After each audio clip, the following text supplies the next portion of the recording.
Messieurs et dames, chers téléspectateurs, aimables téléspectateurs de C'est possible la télévision, nous revoici. Je sais que vous avez demandé où est parti les visionnaires. Un visionnaire, on ne les trouve pas facilement. Ils ne sont pas si nombreux, mais parce qu'on en a trouvé un, nous voici encore une fois devant vous pour l'émission, la plus grande émission, Les Visionnaires. Nous allons nous entretenir, comme toujours, Les Visionnaires, une émission conçue de la rédaction pour rechercher ceux qui peuvent développer les Congos par l'entrepreneuriat, les idées et surtout leur contribution pour le développement de cette République démocratique du Congo qui nous est chère. Je suis accompagné de ma consoeur de tous les jours, Béatrice Chakoyo. Avec elle, on va partager, on va décrypter l'entrepreneuriat avec l'invité de ce numéro. Chakoyo, bonjour. Bonjour Papa Le Bref, bonjour chers téléspectateurs, merci pour ce nouveau numéro dans Les Visionnaires. Merci beaucoup. La rédaction nous a confié cette charge et c'est avec l'équipe technique qui nous accompagne toujours. À la caméra, nous avons Rodrigue Bidika. Il est assisté par Papa Eli Emata à la réalisation de Aristote Diassiloa. C'est cette équipe technique qui va nous permettre de balayer, je peux appeler ça actualité entrepreneuriale, avec l'invité de ce jour, Papa Jean-Pierre, bonjour. Bonjour. Vous allez bien? Nous allons bien. Ah, je vous sens que tout va bien. Et l'entrepreneur a toujours ses sourires lorsque ça marche bien, je crois. Non, c'est de l'espoir. Ah ouais, c'est très bien. Ah, j'ai aimé. C'est de l'espoir.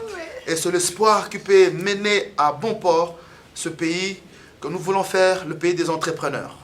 Entrepreneuriat ne voudrait pas dire le chiffre. Entrepreneuriat, c'est d'abord les idées, c'est d'abord une vision claire sur ce que je peux faire. Avec le beignet, on peut devenir entrepreneur.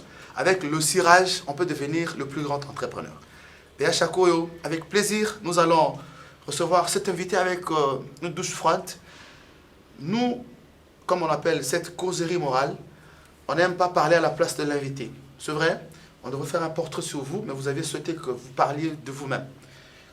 Vous vous appelez Monsieur Jean-Pierre, c'est le prénom. Alors déclinez votre identité, les téléspectateurs vous connaîtront. Et ceux qui ne vous connaissent pas, vous êtes qui? Ok, moi je m'appelle Jean-Pierre Tchani Kabunda. Je suis âgé de septantaine. La septantaine. Ah mais vous avez l'âge d'un jeune garçon. Je parais plus vieux que vous. Hein.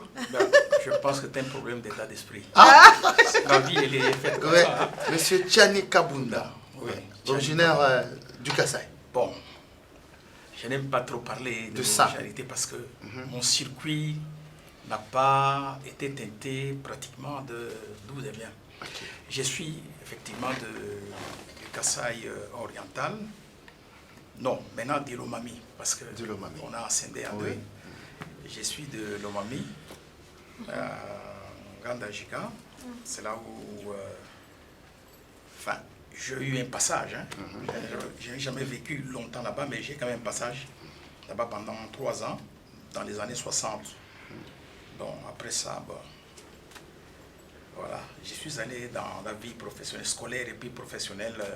J'ai vécu tout le temps à la GKMI. Au Katanga. Au Katanga, j'ai vécu tout le temps au Katanga, toute ma vie. Okay. Mais avec tout ce qu'il y a eu comme événement, je suis d'abord revenu au Kasaï comme réfugié en 60. Oui, on va arriver là-bas. Vous avez épinglé les études. On voudrait savoir quelles sont les études que vous avez faites. De Ngandajika au Katanga, l'école primaire, tu l'as passé où? Tu as quelques amis que tu connais? L'école primaire, je l'ai passée à l'école Saint-André à Lubumbashi, à la zone Kenya. Commune Kenya à ce moment-là, on l'appelait Nyashi puis Kenya. Je n'ai pas terminé. Je suis allé faire la 6e et la 7e primaire en Ngandajika à l'école Saint-Amand, parce qu'à ce moment-là, on était réfugiés. De là, je suis rentré à Lubumbashi. Et de Lubumbashi, je suis allé à l'école. J'ai fait l'école. Réfugié, pourquoi? En 60, Monongo avait chassé les Kassaïens.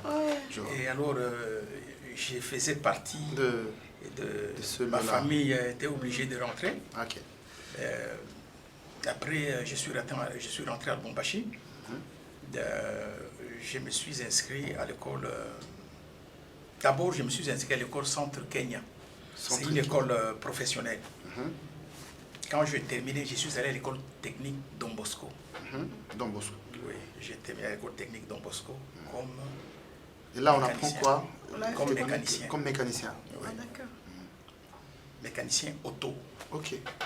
Et après, je suis allé à l'ICASI où j'ai fait l'école technique A2. Parce qu'à ce temps-là, il y avait A3 et A2. A3, c'était 4 ans. A2, c'était 3 ans. L'équivalent de 4 ans des humanités. Aujourd'hui, A2, c'est équivalent un peu de D6. D6. Mais c'était un peu différent. Hein, parce que, Oh, bon, Ok.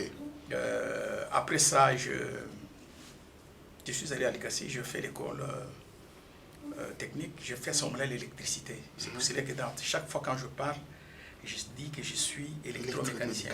oui. Bon, et après, je fais l'électronique, je fais l'électromécanicien à l'ICASI. Ok.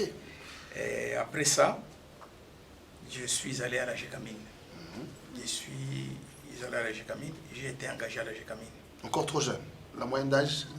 Oh, j'avais 24 ans. 24. Ok. Ok. J'étais engagé à la GECAMINE. Et de la GECAMINE, j'ai fait pratiquement 30 ans à la GECAMINE. J'étais pratiquement sous-directeur de la gestion des immobilisés. Donc, 30 ans à la GECAMINE. Vous oui. avez vu tout le bonheur et même le déclin de la GECAMINE. C'est-à-dire que je peux vous démontrer Oui. quand est-ce que la GECAMINE a commencé à tomber, avec des preuves à l'appui. J'ai même fait une émission sur ça. On va y arriver. Quand j'étais aux États-Unis. Alors, ça sont les études.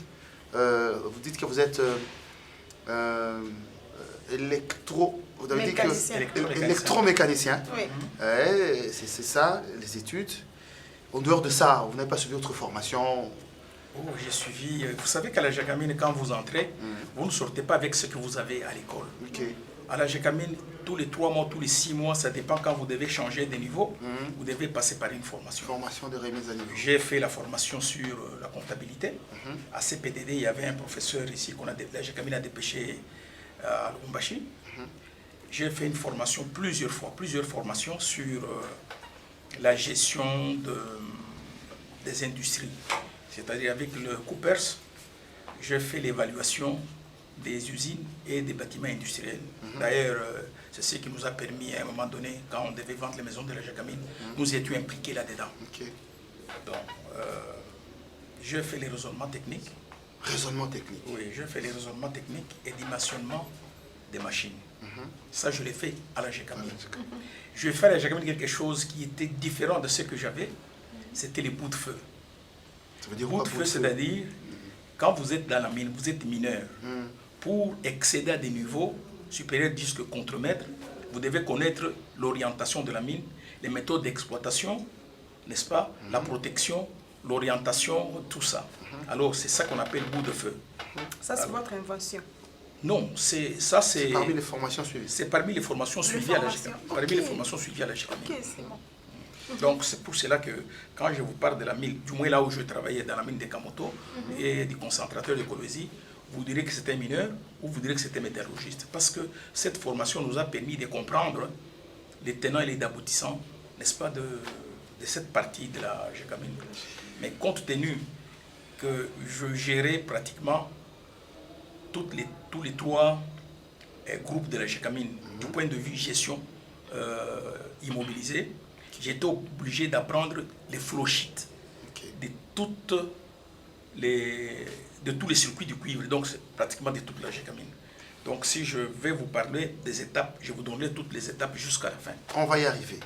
Chers téléspectateurs, vous qui nous prenez en cours, c'est votre émission Les Visionnaires. On a pêché un visionnaire, pas le moindre, Monsieur Jean-Pierre Tiani, avec qui nous allons parler de beaucoup de choses, au-delà qu'il soit ce qu'il est. C'est un entrepreneur, un visionnaire pour le Congo.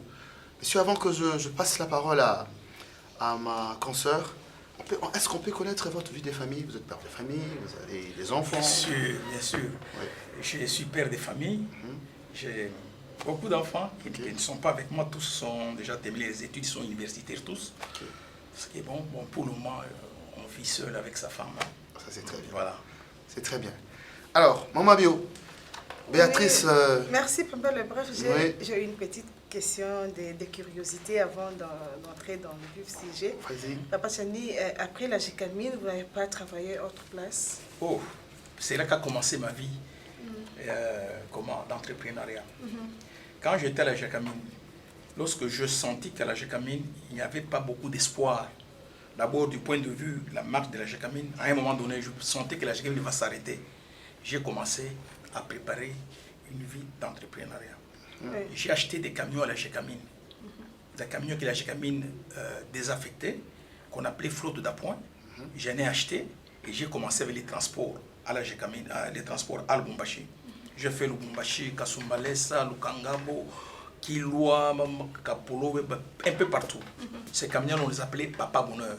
Okay. Si vous entendez, votre marque, Papa Bonheur. C'était la marque de mes camions, Papa Bonheur. Ah bon? Oui. Alors, tout le monde sait que quand on parle de Papa Bonheur, c'était ces camions-là. J'avais 2 grands camions de 12 tonnes et un camion de 25 tonnes.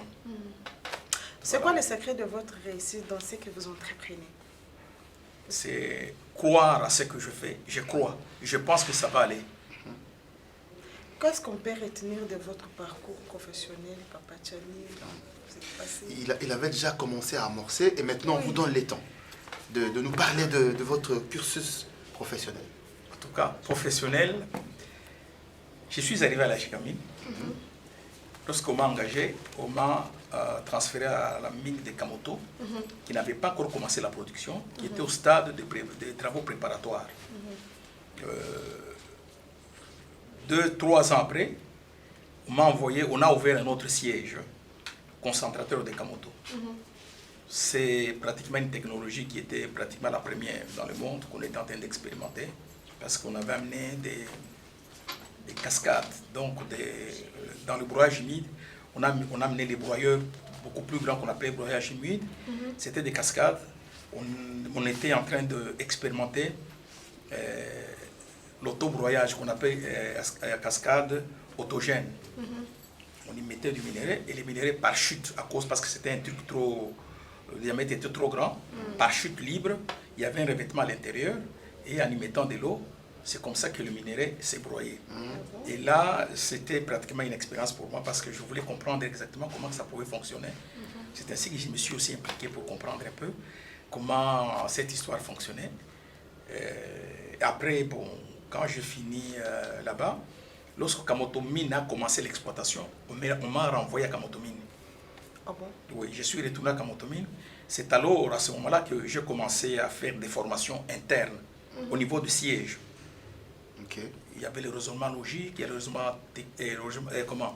raisonnement technique, il y avait la formation des bouts de feu. C'était pour qu'on vous accepte comme mineur, comme chef mineur. Oui. Parce qu'à ce moment-là, on les appelait les contremaîtres ou les conducteurs. Et pour être conducteur, dans la mine, il faut avoir un certificat de bout de feu. C'est-à-dire que ça va vous orienter dans la mine, connaître les méthodes d'exploitation et pourquoi on exploite de cette manière-là. En cas d'accident, qu'est-ce qu'il faut faire, comment vous orienter, comment orienter l'exode, donc c'est-à-dire les eaux de la mine pour pouvoir les pomper vers la surface qui devait aller à concentrateur pour le broyage humide. Voilà. Je suis rentré là-bas, j'ai travaillé pendant plus de 7 ans. Il y a eu la guerre de 6 jours. Et pendant la guerre de 6 jours, les Blancs sont partis. Et nous étions restés tous Congolais. Là où je peux dire que j'ai quand même participé avec mes frères, Congolais ingénieurs, techniciens. Vous tous ingénieurs. Hein? Wow. Vous tous Oui. en tant qu'ingénieurs. À la relance, parce que nous avons à ce moment-là monté la fierté de notre pays, parce que les ingénieurs qui étaient responsables à ce niveau-là, tous, on s'était réunis pour arriver à démarrer les usines sans un blanc. Et d'ailleurs, le président Mobutu communiquait directement avec, à ce moment-là, c'était Moulendambo, je crois. C'était Moulendambo, c'était... Il y en a un qui est déjà mort, le nom m'échappe. Et communiquait pour savoir comment ça va. Jusqu'à ce que nous avons démarré, que nous avons produit le premier cuivre, n'est-ce pas? C'est alors qu'il a emmené les Blancs et tout le monde, ils sont venus voir, parce que le Blanc lui faisait voir qu'il fallait attendre 3 ans, 4 ans, le temps qu'on démarre la GECAMIN. Et les Congolais ont prouvé... Les Blancs doutaient de la capacité des Congolais. Bien sûr, parce qu'à cette période-là, il y avait très peu de directeurs congolais. La plupart, c'était des chefs de service. Ok. Pourtant, quand vous êtes chef de service, vous êtes directement en contact avec la production. Avec la production. Avec tous les problèmes, vous voyez comment vous résolvez les problèmes. Donc, ils avaient l'expérience.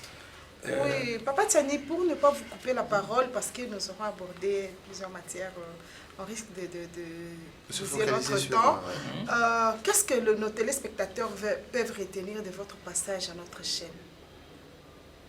Alors, Ce Vous, que en je tant vais- qu'ingénieur électronique. ce que je veux dire, les projets que j'ai ici, que je vais vous donner, peut-être que vous avez déjà remarqué, mais vous n'avez pas pu expliquer ça. C'est ça que j'aimerais faire voir aux téléspectateurs, le danger qui guette les Congolais en matière technique. Parce que dans chaque pays, vous avez la géostratégie dans les domaines techniques. Il y a des pays que j'étais les noms ici, dans lesquels vous trouvez que les gens sont très bien, mais toute l'industrie est tenue par les étrangers. Vraiment. Mais les gens travaillent très bien, ils vivent très bien. Mais le jour que les étrangers arrêtent ou pour un problème quelconque, tout Tout s'arrête. s'arrête. Alors, c'est quelque chose que, quand je suis venu ici, il y a une année, on a fait un constat qui a fait que nous étions obligés de pondre un projet pour pouvoir, n'est-ce pas, participer au développement, selon que le président nous avait demandé. Là, vous me devancez ma toute dernière question avant que je ne passe la parole à mon confrère Pépin Le Bref pour que nous poursuivons l'émission. Qu'est-ce que vous êtes venu, quelle est votre contribution pour le développement de la République démocratique du Congo? En tout cas, les projets dont je vous parle, Oui, ils touchent tous les coins de la République. comme quoi par exemple? Ok. C'est un projet qu'on appelle espace des grands travaux. Ça n'existe pas ici à Kinshasa. Oui. S'il y a des espaces à grands travaux, ici, c'est, je dirais, Onatra, Safricas et Chani Metal. Oui. Mais ils sont spécifiques. C'est dans un domaine bien spécifique. Ils sont dans les génies civils, ils sont dans les chantiers navals. Mais ils n'ont pas les ateliers comme vous les avez à la GECAMINE, comme vous les avez à la SNCC. Vous n'avez pas des ateliers de cette trempe-là. Ces ateliers-là, c'était la base arrière de toutes les flottes des engins, des véhicules, de tout ce que vous avez été pratiquement entretenu dans ces milieux-là. Oui. Maintenant que nous sommes ici, Oui. nous avons constaté que d'abord le président a amené plus de 2000 bus. Les bus qui circulent, les bus de Oui, Transco. les bus de transport. Vous en avez qui arrivent, vous en avez tout ça. Vous avez à peu près 1500 ou 2000. Vous avez les bus des particuliers qui sont ici. Vous avez les véhicules des particuliers qui sont ici. Imaginez-vous, après une année ou 2 ans, où est-ce que vous allez réparer ça? Ici. Vous n'avez pas une infrastructure capable de réparer ces genres de travaux, tels que nous avions à la GECAMINE. Bien que la GECAMINE avait les moyens, mais il avait déjà 3 ou 4 espaces de grands travaux. Oui. Vous aviez Lubumbashi. Lubumbashi, c'était plus la SNCC. La GECAMINE, vous avez plus l'ICASI, atelier central de Panda. À Kolwezi, vous avez les AO. C'est-à-dire que ces ateliers-là accompagnaient les charrois qui existaient. Oui. C'est-à-dire que quand on amène les bennes de 100 tonnes, il faut acheter les machines dans les ateliers qui peuvent supporter les sous-ensembles de 100 tonnes. Quand on amène des 150 tonnes, il faut acheter les machines de la même manière. Bon, maintenant ici chez nous, nous avons l'électronique qui arrive dans les véhicules, dans les petites voitures ici. L'électronique arrive. Il faut avoir des gens capables de réparer ces genres de choses. Tout à fait. Vous avez les engins, tous ces engins qui arrivent, que vous voyez ici, ils ont des dents qu'on appelle des lames qui vont dans le sol. Ces lames-là, au bout d'un certain temps, il faut les remplacer ou il faut souder, il faut les recharger. Oui. Ce n'est pas n'importe qui peut faire ce travail-là. Il faut avoir quelqu'un qui est capable de faire ce travail-là. Vous êtes capable. Vous dites? Vous C'est êtes vous qui êtes capable capable de de le faire ça? Oui, mais quand je vous La question parle, vient au même moment avec mon confrère. pour soulever ces genres de problèmes, Ouais. il faut être capable de faire ce travail-là. Monsieur Jean-Pierre. Il n'y a pas que ça, il y a beaucoup. Oui. Je veux vous donner par exemple quelque chose Un autre pour les cas de projet en véhicules. dehors des espaces, de De grands travaux. de grands travaux. C'est le seul projet ou il y en a d'autres? Bon, je pense que vous n'avez pas compris l'espace de grands travaux. L'espace des grands travaux prend beaucoup de choses. Nous avons les unités de production. Je donne un exemple. Les brouettes, nous devons les produire sur place. Les tôles et les bacs autoportants. Ce sont des choses... La technologie est déjà banalisée à ce niveau-là. Mais pourquoi chez nous, on ne les fait pas? Nous voulons produire ça. Nous avons des bateaux. Nous pouvons aussi faire la même chose comme tout le monde. Les bacs et les ponts. Vous avez besoin des ponts partout. Oui. Mais les ponts, vous allez les faire comment? Quand il y a un pont, vous allez maintenant commander en Europe. L'Office des routes ici produit les plans des ponts. Il peut produire les plans des ponts. Il donne un atelier pour faire ça. C'est ça l'atelier des grands travaux. L'atelier des grands travaux, c'est accumuler tous les travaux nouveaux ou anciens qui sont gros. Vous avez vu les sauts de moutons. Nous n'allons pas faire les sauts de moutons. Ce n'est pas notre travail. Mais au niveau des sauts de moutons, on fait ce qu'on appelle le coffrage. Là où on doit loger le béton. Le béton. On n'a pas besoin de monter le coffrage. Le coffrage, on peut monter un coffrage métallique qui reste. Chaque fois qu'on en a besoin, on va faire ça. C'est ça notre travail. On monte des choses comme ça. Avec quel moyen? Excusez-moi de Non, d'interrompre. je crois que c'est plutôt avec quelle technologie. Technologie. La technologie pour faire ce travail, il est banalisé. Uh-huh. Celui qui veut apprendre, celui qui a un certain niveau, Oui. il peut faire ce travail-là, il peut suivre et faire ça. Oui. Mais c'est un problème de mettre les moyens pour faire ce travail-là. Oui. Papa Jean-Pierre. Il y a un point que j'aimerais vous donner. Oui, vas-y. Ici, avec l'action du président, on a ouvert les agro-industriels partout, semi-industriels partout. C'est-à-dire qu'on va utiliser les engins pour produire, pour faire l'agriculture. Nous avons pensé à ceci. Il y a, après avoir ouvert ça, dans les villages, les gens qui sont dans les villages, tous ne seront pas engagés là-bas. C'est ainsi que nous avons voulu fabriquer, construire sur place ce que nous appelons motoculteur. Motoculteur. Motoculteur, c'est un petit engin qui fait la même chose comme les grands engins agricoles, mais capable de produire 3 hectares par jour. Ok. Cet engin, il est facile à être utilisé, facile à réparer, et n'importe qui peut le conduire. Même pas quelqu'un qui n'a jamais été à l'école. Seulement, il faut bien sûr être assisté par un agronome, parce que là, c'est la technologie d'agronomie. Mais du point de vue travail comme tracteur, en Indonésie, c'est ce que les gens utilisent à tout moment. Donc, c'est-à-dire qu'en dehors de l'agro-industriel, nous voulons faire des agriculteurs, des entrepreneurs agricoles avec cet engin. Fabriquer cet outil-là, vous l'avez toujours appris à la GECAMIN ou quelque part? Non. Aux États-Unis, je travaille dans une entreprise. Vous êtes aux États-Unis? Oui. Mais vous n'avez pas dit. Moi, je croyais que vous venez directement de la GECAMIN et puis vous débarquez à Kinshasa. Non. J'ai fait plus de 15 ans aux États-Unis. Ok. Je travaille dans une entreprise qui fabrique les voitures. Oh là. Et j'ai travaillé dans plusieurs entreprises qui fabriquent les voitures. Et j'ai vu la méthode qu'ils utilisent. Je me suis posé la question, pourquoi est-ce que nous, on ne peut pas faire ça chez nous? Voilà. Donc, Ah, je compte tenu comprends. des moyens que nous pouvons nous disposer, nous pouvons fabriquer les motoculteurs. Nous savons que dans la fabrication, il y a une partie des choses qu'on importe partout. Il y a une partie qu'on fabrique sur place. Il y a une partie qu'on achète dans les magasins, ce qu'on appelle les ATS.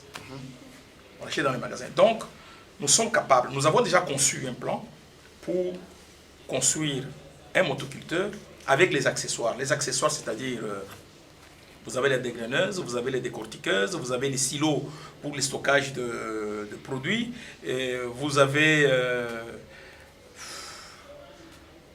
tout ce qu'un agriculteur au niveau du village peut avoir besoin. Donc, des entrepreneurs agricoles peuvent avoir chez eux. J'ai visité des fermes comme ça aux États-Unis, des grandes comme des petites. Dans les petites, on a trouvé les gens, bon, bien sûr, parce que là, les engins sont un peu à la portée de tout le monde, mais on a trouvé que quelqu'un capable, même chez nous, quelqu'un capable de se faire entrepreneur agricole. Alors, pour démarrer ça, nous allons sortir, n'est-ce pas, cet engin qui ne va pas coûter trop cher non plus, mais qui peut être utilisé par tout le monde. Le projet, il est bon, il est pratique. Vous l'avez déjà commencé. ou vous êtes bloqué quelque part? Ok. Au départ, quand je suis parti de la GECAMINE, je suis arrivé à Mbuji-Mayi, je crée une entreprise qu'on appelle REMCO.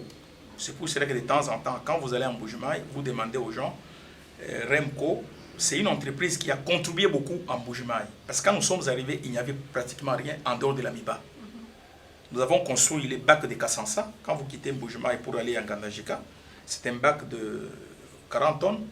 Ça fait plus de 20 ans que ce bac-là continue à fonctionner, depuis que nous l'avons construit. C'était en quelle année que vous l'avez construit? Je ne me rappelle plus, ça doit être dans les années 93, non, 98, quelque chose comme ça. Okay. Je ne me rappelle plus. Oui. Bon, nous avons fait ce que nous appelons buse. Quand la route entre Monedito et Mbuji-Mayi était cassée, à Mbuji-Mayi, les histoires étaient en train de monter le prix. Alors, le gouverneur il est venu nous poser la question. C'était le gouverneur, on l'appelait Ozana, je me rappelle encore le nom. Il est venu nous voir. Nous avons fabriqué ce que nous appelons buse. C'est ce que nous allons encore fabriquer maintenant pour que ça soit fait partout. Ici à Kinshasa, est-ce que vous voulez fabriquer aussi ici? Nous allons fabriquer les buses ici. Mais les buses avec cerceau, enrobés de caoutchouc, comme on le fait dans d'autres pays. Okay. Alors, nous avons fait ça. Et nous avons fait la route. La route est passée et en peu de temps, tout s'est rétabli. Nous avons, à l'Amiba, nous avons contribué à l'entretien de quelques articulations des engins. Nous avons construit un grand tank de carburant. À la Sengamine, nous avons participé au montage de l'usine, de traitement de diamants. Et ensuite, les tanks, les réservoirs, tout ce qui était là, c'est nous qui avons fait ça. Donc, vous n'avez pas répondu. Après, nous avons de l'expérience pour faire de l'expérience, oui. Ce projet-là, vous avez remonté ce que vous avez fait en Mbuji-Mayi. À Kinshasa, avez-vous déjà commencé ou vous êtes bloqué quelque part? C'est ça que moi je veux savoir. Qu'est-ce qui vous empêche de le faire? À Kinshasa, nous avons deux grands problèmes. Nous sommes arrivés à Kinshasa pour commencer l'atelier des grands espaces. En quelle année? L'année passée. Okay. Nos amis quand nous sommes arrivés, nous sommes présentés, nous avons vu quelques membres de la présidence. Ils nous ont dit, ok, quand vous êtes là, il y a Maïndombe qui a besoin des édifices publics. Vous pouvez marchander. Nous avons négocié, nous avons signé des contrats, ils nous ont signé des bons de commande, tout ce que nous avons. Et alors, ils nous ont dit ceci, parce qu'on ne vous connaît pas, vous allez préfinancer les travaux au premier niveau, c'est-à-dire installer les chantiers et fabriquer ou bien construire les plateformes. Nous avons fait les plateformes, 16 plateformes pour faire une école de 15 classes, un hôpital de 100 lits, le bureau du gouvernement et la résidence. Nous avons fait ce travail-là.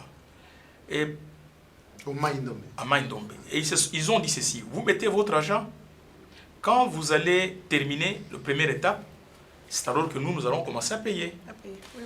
Ok.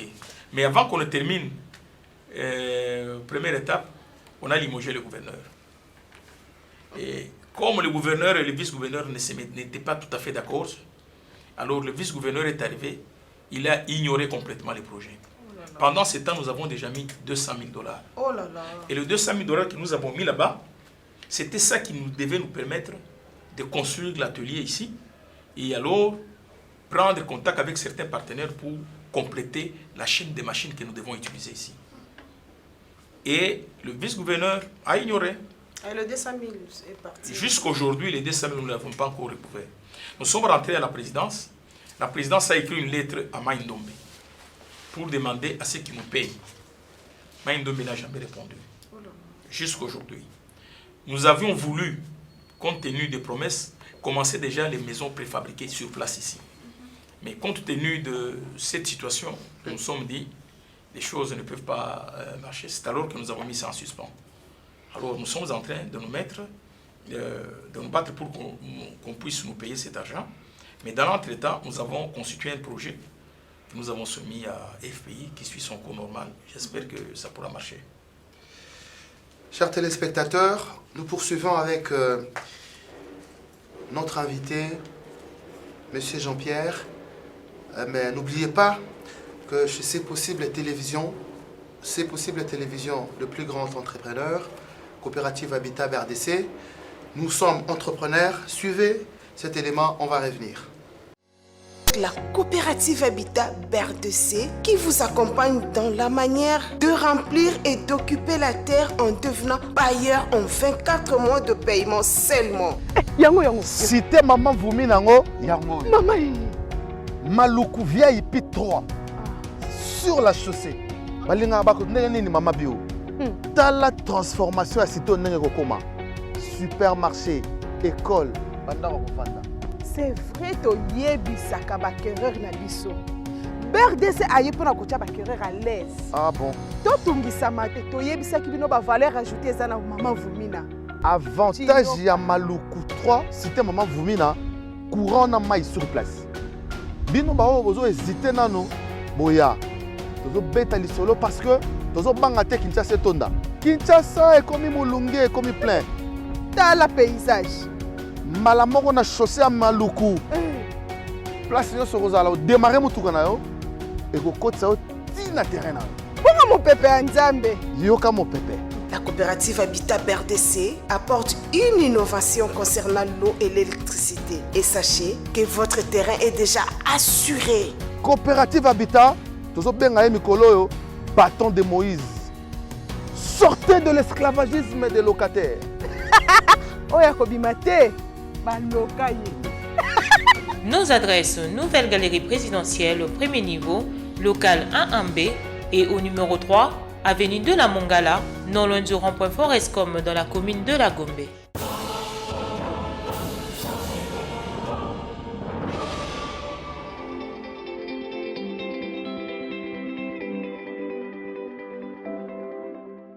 Merci de cet élément.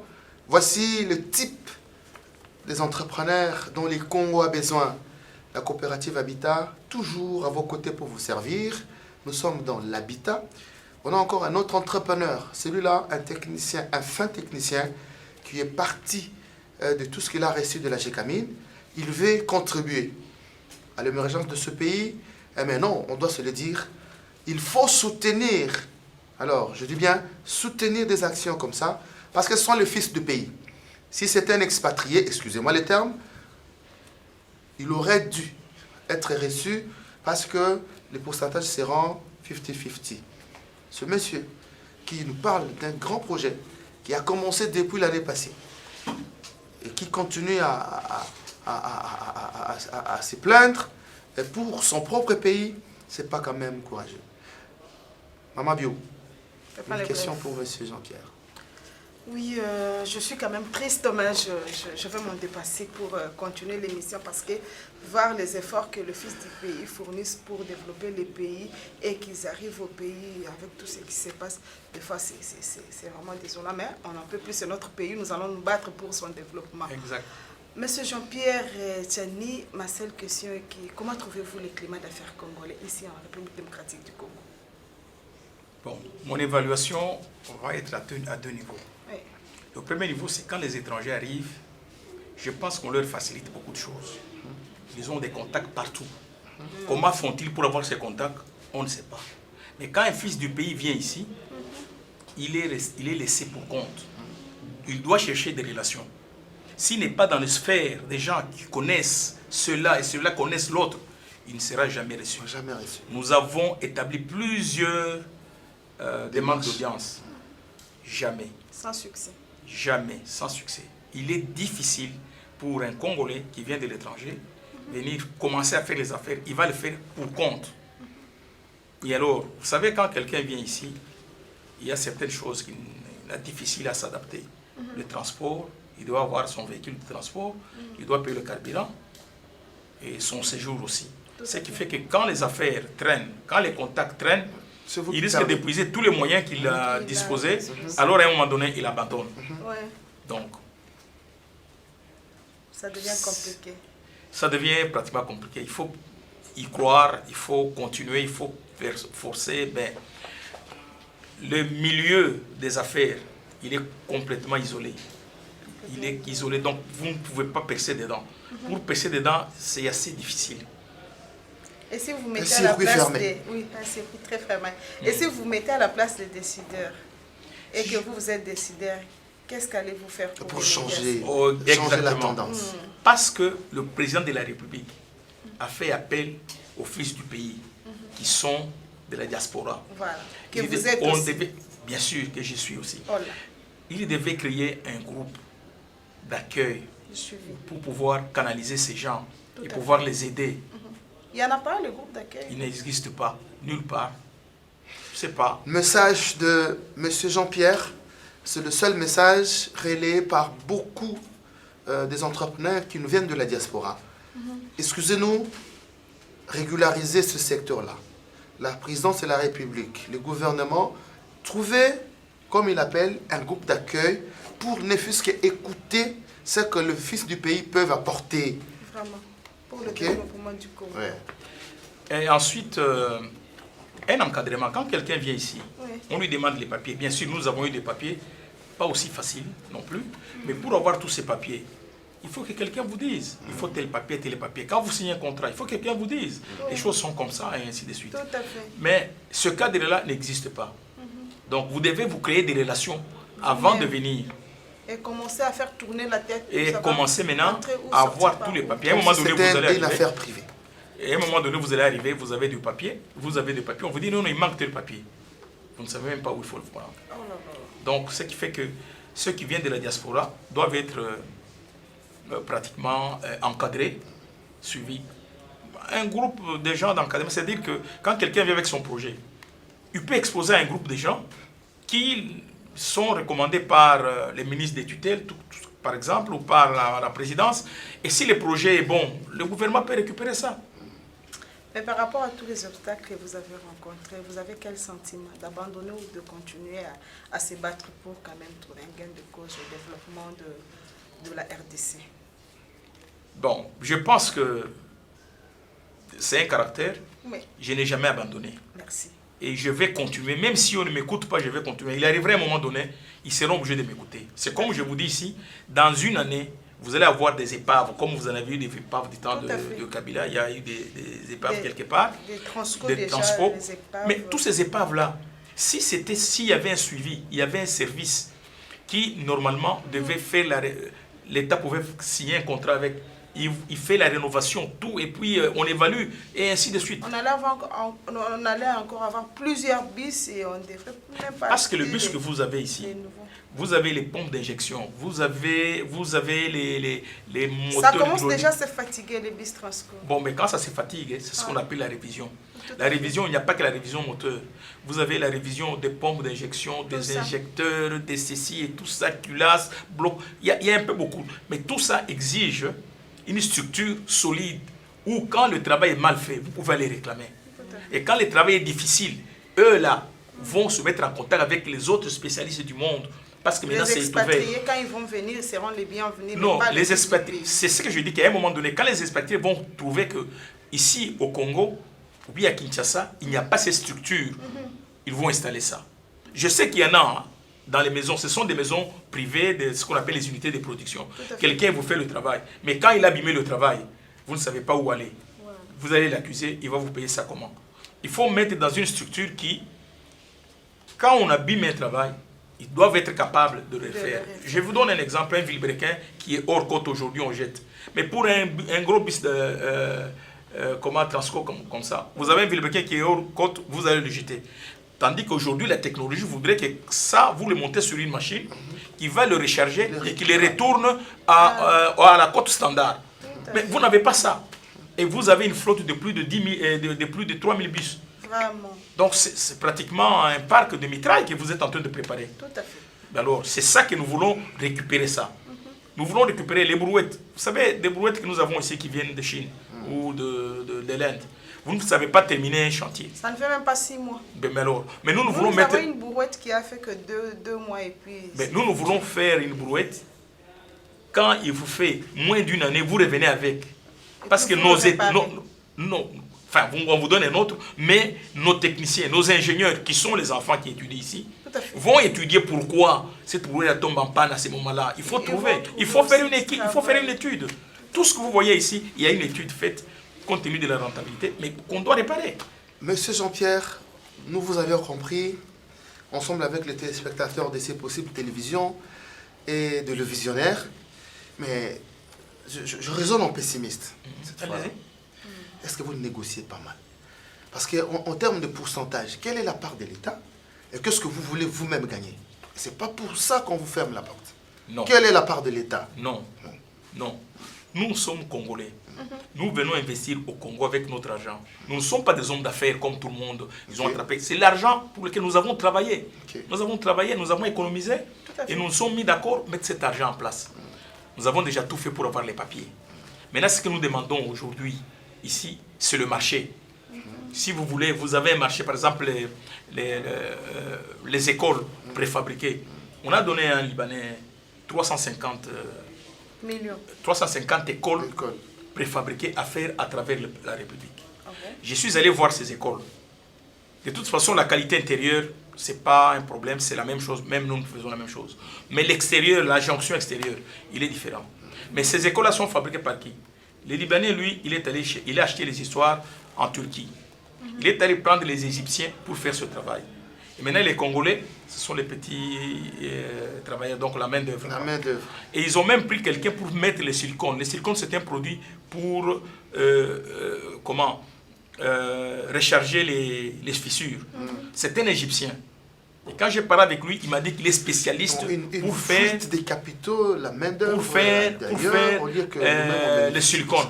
Mais pourtant, écoutez, madame, quand nous avons construit et que nous donnons 2, 3, 4 fois quelqu'un, on lui montre 2, 3 fois quelqu'un, puis c'est fini, il est fait, le travail est fait. Hein. Je ne sais pas, ça c'est interne. Hein. Nous nous rappelons d'avoir reçu un monsieur ici, qui venait des États-Unis, avec un projet similaire. Est-ce que vous êtes parmi ces Congolais, la diaspora, avec ce même projet? Il s'appelle M. John. Hein? Oui. M. John. M. John, oui. Il fait partie de notre entreprise. Ah, ok. Il fait partie de l'entreprise Integral Tech. M. John, c'est un gars qui a... Je ne sais pas si on peut terminer, on peut dire qu'il a terminé les études. Il a fait tellement les études au point que, surtout dans la construction, il est arrivé pratiquement au bout. Maintenant, c'est au niveau de recherche. Okay. Il travaille aux États-Unis, il a des grandes responsabilités dans ce travail-là. Mais il a accepté que si nous avons un marché ici, il peut mettre la mise en disponibilité pour venir travailler avec nous ici, parce qu'il aime son pays. Il se retrouve dans le même lot. Il est parmi les associés. Oh là. C'est lui-même le directeur d'exploitation. Quand il y a un projet, dans votre projet, hein, parce que vous ne pouvez pas tout faire. Vous êtes les visionnaires, vous êtes les propulseurs de ce projet. Vous avez un bureau d'études. Quand vous n'êtes pas là, le suivi, il est assuré par qui?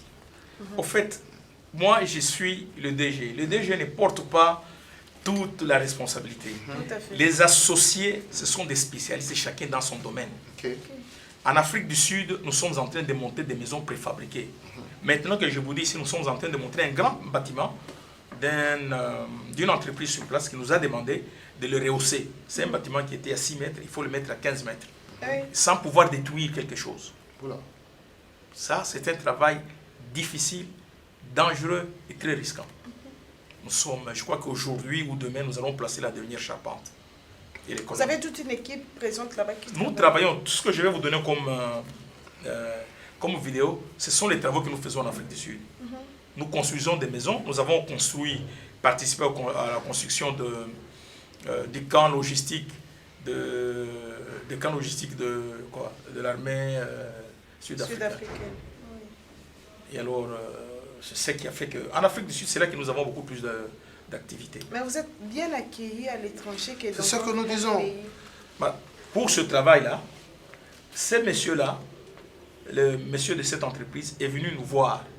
Il a dit, j'ai un bâtiment, je voudrais que vous faites ça, ça, ça. Je sais que vous allez le faire.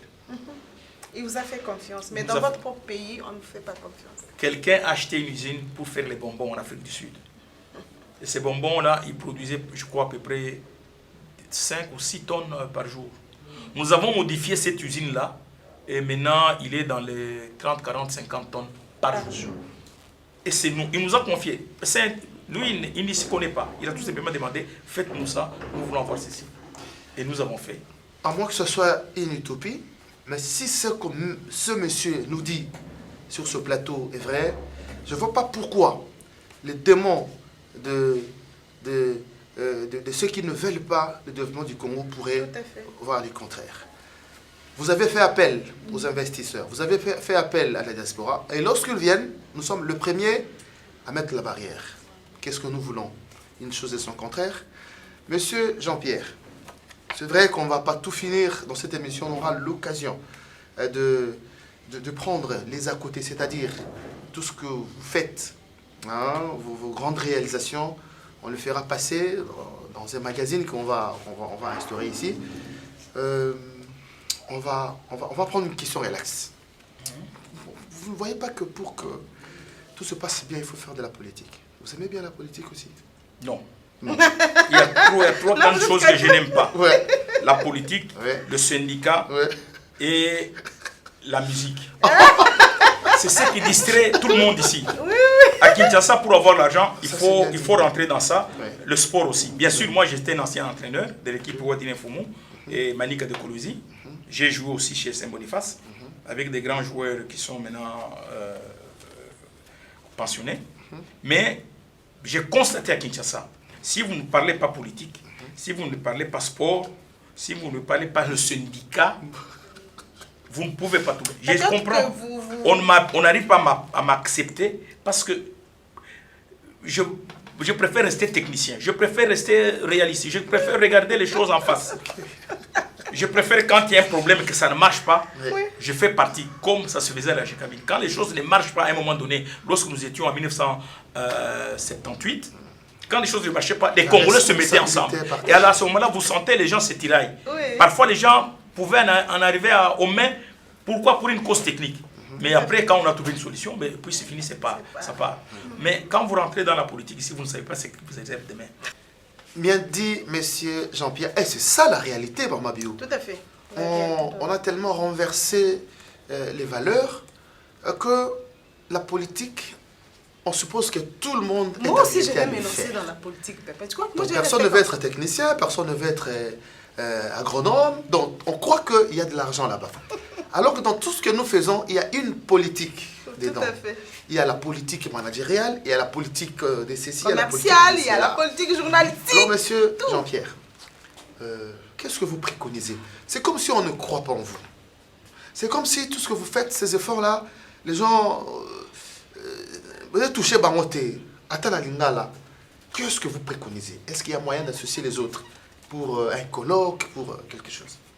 Les autres ingénieurs. J'aurais préféré 1000 fois. Je suis allé à l'école ISTA. Oui, je suis allé à l'ISTA. Je suis allé à l'ISTA. Vers bon marché. Oui, je suis allé à l'ISTA et j'ai visité les ateliers mécaniques. En tout cas, malheureusement de le dire, si vous attendez quelque chose là-bas, vous allez avoir des théoriciens. Parce que l'équipement que j'ai trouvé, moi, mon équipement que j'ai, il est de loin dépassé meilleur que par rapport à... Là, qu'est-ce que vous trouvez? Vous formez des techniciens, vous formez des ingénieurs techniciens. Ils doivent être familiarisés avec toutes les machines, parce que ce sont pratiquement les conducteurs des grands travaux. Bon, moi j'aurais préféré, si on peut organiser, c'est ce que je suis en train de chercher, si on peut organiser, genre un colloque ou un échange, je avec présente les ingénieurs. avec les états généraux. Avec les ingénieurs qui veulent bien participer. On aime bien ces termes-là, états généraux. Avec les ingénieurs qui veulent bien participer pour exposer les projets et leur montrer qu'il est imminent parce qu'il faut le faire. Si on ne le fait pas aujourd'hui, demain, les expatriés, nos frères qui sont avec nous, qui nous accompagnent, vont récupérer ces secteurs-là. Ça sera la colonisation. Regardez dans la génie civile. J'ai sillonné partout, je n'ai trouvé que les centrales à béton, ce sont, en dehors de celui de Safricas qui a toujours existé, ce sont les Chinois maintenant. Mais il n'y a aucun Congolais qui a ça. Un central à béton. Central à béton, c'est quoi? C'est une bétonnière qu'on a agrandie. Tu vois la bétonnière, la petite bétonnière, mais on a fait un grand. En mettant avec les autres petites machines, avec les machines, les sous-ensembles, pour pouvoir les faire fonctionner à cause de son poids. Mais il n'y a aucun Congolais qui a ça. Donc on va nous récupérer ça. À un moment donné, dans les domaines de génie civil, nous n'allons avoir rien du tout. Donc ce sera les expatriés. Or que nous avons des Congolais qui sont... Nous avons des ingénieurs en construction qui sont ici, qui sont entrepreneurs. Ils sont limités à une petite bétonnière. Vraiment. Pourquoi ne pas créer une structure qui peut fabriquer une bétonnière? Nous savons fabriquer une centrale à béton ici. C'est des tôles qu'on a soudées, qu'on a fait ici. Il y a la technologie, bien sûr, mais qui n'est pas secrète. C'est une technologie que tout le monde connaît. Il est banalisé, il est sur Internet, il est partout. Et vous la connaissez? Mais nous, dans notre équipe, nous avons quelqu'un qui a fait tout ça jusqu'à la fin et qui pratique ça. C'est bien compris. Je crois que Messina déjà connaît presque à la fin. Comme je vous ai promis, que nous, on sera là pour montrer à la face du monde ce que vous êtes capable de faire et ce que vous faites déjà. Faites-nous confiance et c'est votre mission, vous pouvez revenir quand vous voulez. Il y a une question qui m'est venue quand vous avez parlé de... Vous avez été vous-même entraîneur, vous faites le sport. Comment vous organisez votre temps? Relaxez un peu. Après avoir beaucoup travaillé, après avoir beaucoup réfléchi. Comment... Quel est votre loisir? À cette période... Après le travail? À cette période, je travaille à la Gégamine. Ouais. Et je terminais mon travail à 16h. Et les entraînements commençaient à 16h jusqu'à 19h, 18h30 par exemple. Par là. Donc dès que je quitte le travail, je passe... Bon, je travaillais au bureau. À midi, j'étais déjà mangé. J'étais déjà à la maison pour manger. Donc le soir, je passais aux entraînements de Wadilin Foumou. C'était dans les environs de mon bureau. Et je faisais les entraînements avec les autres et puis je rentrais à la maison. Et maintenant, là, vous continuez les sports. Votre loisir préféré? Bon, pour le moment, je fais la marche, tout simplement parce que je suis beaucoup plus concentré sur ce projet. Ce projet, quand il a commencé, c'était d'abord l'agro-pastoral. Avec l'évolution, nous sommes allés dans les machines. Maintenant, nous sommes allés dans les ateliers. Avec l'évolution, nous sommes maintenant dans la construction. Donc, je passe plus mon temps à examiner qu'est-ce exactement qui évolue ici, à Kinshasa. C'est comme ça que je crois que j'ai le temps de loisir, peut-être un samedi, prendre un petit verre avec quelqu'un. Je ne suis pas très amateur, mais prendre quand même un verre, ça va. Ouais. Mais en dehors de ça, même là où je suis, je réfléchis toujours, qu'est-ce qu'on peut faire mieux. Okay. Alors, ma solo ici l'a raté. Monsieur Jean-Pierre, les téléspectateurs qui viennent te suivre maintenant a besoin de votre mot de clôture en 1 minute 30 secondes. Qu'est-ce que vous aviez à lui dire? Voilà ce que j'ai dit aux téléspectateurs. J'aimerais que vous fassiez beaucoup de commentaires, beaucoup de questions, des techniciens, des ingénieurs qui sont dans les domaines, qui ont suivi ça, qu'ils puissent réagir. Je n'amènerai pas 1 minute pour répondre. Je répondrai. Si la question me dépasse, je ne suis pas seul, nous sommes un groupe. Je poserai la question à celui qui est spécialiste et je vous répondrai à la place. Donc j'aimerais que vous activiez, vous puissiez participer activement à cette émission. Alors, un mot pour le gouvernement, peut-être un membre de gouvernement qui va vous suivre à ces moments par rapport à tout ce que vous venez de nous dire, tout ce que vous avez rencontré comme difficulté, qu'est-ce que vous pouvez leur dire pour vous offrir quand même je demande aux membres du gouvernement de pouvoir nous découvrir. Voilà. Vous allez comprendre que nous serons utiles et nous sommes utiles pour pouvoir participer avec vous au développement de notre pays. Le moment a sonné, c'est le moment. Merci. Voilà ce que je peux dire. Merci Béatrice Chakoyo pour la co-animation de cette émission. Merci M. Jean-Pierre Tiani pour avoir accepté notre invitation. Depuis les États-Unis, vous êtes venu nous honorer. Merci à tous les téléspectateurs de nous faire confiance. Le visionnaire, c'est votre mission. Comme je dis toujours, les prochains visionnaires, c'est vous. N'hésitez pas, appelez-nous. On va partager, on va découvrir ce que vous êtes et surtout pour le bonheur du Congo. On finit par remercier la grande équipe technique qui nous a tenu compagnie. La caméra de Rodrigue Bidika et de Eli Mata. Nous avons été honorés par l'assistance des Divine Kapinga et Gervier Yale. Au nom de la grande rédaction de C'est Possible Télévision, nous vous disons merci et à bientôt.